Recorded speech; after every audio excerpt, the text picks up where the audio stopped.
The SelfInsert MC is pretty much the bread and butter of every isekai and slice of life anime. Every single season in the anime industry, we have a new SelfInsert MC as the protagonist. Anyways, a self-insert main character is bland and generic by design, allowing the viewer to project themselves onto the protagonist. Some famous examples of self-insert MCs that I know of are Toya Mochizuki from In Another World with My Smartphone, Ichika Orimura from Infinite Stray Toss, and let's not forget the one and only Kirito from Sword Art Online. He's often the one credited for the rise of self-insert MCs in anime. Moving on, self-insert MCs are usually male. They have average looks, usually having dark hair. They are very skilled at fighting enemies. And lastly, they appear very attractive to all female characters in their verse for some reason. Personally, I think this trope is kind of boring, as there's no room for personality or character development. Stupid main characters. Who needs brains when you've got muscle? Stupid MCs are usually found within shonen anime. They usually make up for the lack of intelligence with their enthusiasm, determination, and overwhelming power. Some famous examples of stupid main characters are Naruto Uzumaki from Naruto, Monkey D. Luffy from One Piece, and let's not forget the GOAT, Son Goku from Dragon Ball. Rest in peace, Akira Toriyama, by the way. Some key features of a stupid MC are they frequently fail at basic tasks, they're prone to shouting their beliefs, and they often eat 10 times their body weight. Unlike a self-insert MC, stupid MCs have depth, which adds to their character. Take Luffy for example. He is a stupid MC done right. His idiocy serves a purpose. As his fights have no clear strategy, he often comes up with unique ways to fight, catching all of his opponents off guard with weird and unexpected strategies. The manipulative MC is a character who plays 4D chess while everyone else is playing checkers. They're often highly intelligent. Every conversation is a chess match for them, and anybody can be used as a pawn in their eyes. Some popular examples of a protagonist manipulator are Yuichi Katagiri from Tomodachi Game, Lelouch v Britannia from Code Geass, finally Kiyotaka Ayanokoji from Classroom of the Elite, which everyone should pretty much know by now. The trope of having a manipulative MC allows for intricate plot points and satisfying all according to planned moments. These characters often find themselves in situations where the cards are stacked up against them, but they still somehow end up winning, leaving you wondering how the hell did they even do all of that. Ayano Koji is a good example of a manipulator. On the outside, he looks like a regular student, but he's actually much more than that. His stats looks like this. He is always several steps ahead of his opponents, always having plans for multiple situations. He single-handedly brought Class D, the worst class which it had been for years, in front of Class C in a matter of months. He was the one orchestrating every single win that Class D had, and nobody knew that he was responsible for it. When Ryuen confronted Ayano Koji, he believed he was just a weakling, but when it was finally time to throw hands, him and his goons got destroyed.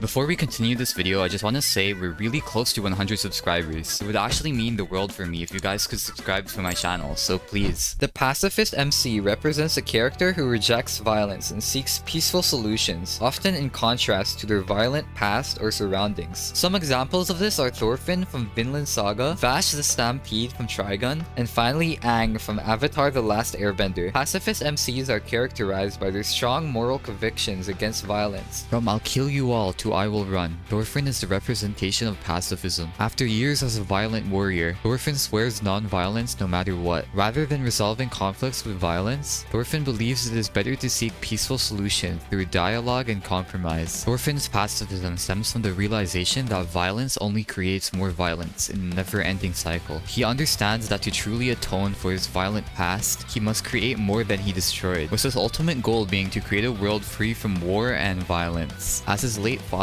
once told him, a true warrior doesn't need a sword. The realistic MC stands out by being refreshingly human. This trope presents protagonists who struggle, make mistakes, and grow in ways that mirror real-life experiences. Some examples of this are Shinji from Evangelion, Okabe from Steins Gate, Denji from Chainsaw Man, and lastly Subaru from ReZero. All realistic characters have the same key features that make them feel human, having a flawed personality, imperfect decision-making, and finally, realistic emotional responses to trauma trauma. Seeing a realistic MC grow as a character gives you a feeling of accomplishment, as you see them struggle through difficult situations with believable responses. Natsuki Subaru from ReZero embodies the realistic MC trope perfectly. When he found himself first trapped in a fantasy world, he did not get some cheat power or a goddess by his side. He was alone, and he struggled, with the only ability he had being returned by death. In ReZero, Subaru faces consequences for his actions and words. Subaru suffered through his many deaths, and he became broken and depressed at some points of the story. But despite that, Subaru manages to grow as a person. He learns not to rely on his ability, but to rely on himself and the connections he makes with other people. The realistic MC trope is my favorite trope on this list, as it allows for the best storytelling in anime. The relatable MC stands out from the rest of the protagonists by mirroring the struggles of everyday life. This presents protagonists who face familiar obstacles, insecurities, and struggles same as real people. In a way, it's kind of similar to realistic MCs, as both represent good character development. Some examples of relatable MCs that I found are Hitori Goto from Bocchi the Rock and Tomozaki from bottom tier character Tomozaki-kun. These characters share realistic personal struggles and relatable fears and aspirations. Bocchi suffers from social anxiety, which prevents her from pursuing her dreams as a musician and a band member. Social anxiety and the passion for music are common things someone might have in reality. Bocchi eventually manages to overcome those fears, however. By gradually building up confidence, she is able to build close friendships and finally chase her dreams. Every setback that she faced, every small victory that she had, all of it felt authentic. Her moving out of her comfort zone to chase her dreams is something that we all must do in life to achieve success and fulfillment. The Protector is an MC beloved in shonen anime, embodying selflessness and safeguarding others. Some examples of this are Tanjiro Kamado from Demon Slayer, Ichigo Kurosaki from Bleach, and Gon Freaks from Hunter x Hunter. These characters have a strong sense of justice, empathy, and the willingness to sacrifice themselves for others. Even though I haven't watched too much of Bleach, Ichigo Kurosaki shows the role of Protector perfectly. His main motivation is to protect his family and friends. I'm pretty sure throughout the entire series, all of Ichigo's main fights are about him protecting someone or trying to save someone. He pushes himself again and again to get stronger in order to protect those he cares about. The Martyr MC is similar to the Protector, but it's kind of different. They take self-sacrifice to the extreme, often willing to embrace death or suffering for a greater cause. Some examples that fill this role are Lelouch from Code Geass, Madoka from Madoka Magica, and finally Kiritsugu from Fate Zero. Throughout the entire Fate Zero anime, Kiritsugu faces the moral dilemma, the trolley problem. I'm sure you've heard of it before. This problem involves choosing between killing a few or killing many. Throughout the entire series, we see Kiritsugu commit atrocities in pursuit of the Holy Grail so he can get his wish. But when he finally made it to the end, it was impossible. He really sacrificed everything for an idea. He's a man who martyrs his own soul in pursuit of an impossible ideal. An anti-hero main character is a person who lacks conventional heroic qualities, often employing morally questionable methods to achieve their goal. Some examples of this are Lelouch v Britannia, Light Yagami, and Eren Yeager. Anti-hero MCs are characterized by their complex morality, often using questionable means to achieve noble ends. They typically possess a strong sense of justice, but their methods may be ruthless or manipulative. These characters often have traumatic backstories, driving their actions and justifying their ends. They frequently clash with both enemies and allies, creating immense tension throughout the story. Lelouch embodies the anti-hero archetype through his quest for revenge and world reformation. He uses his geass and strategic brilliance to manipulate both allies and enemies, causing numerous deaths in the pursuit of his goal. But Lelouch isn't just some evil character. He cares a lot for the people that are important to him, and he'll do anything to protect them, even if it means becoming the greatest villain.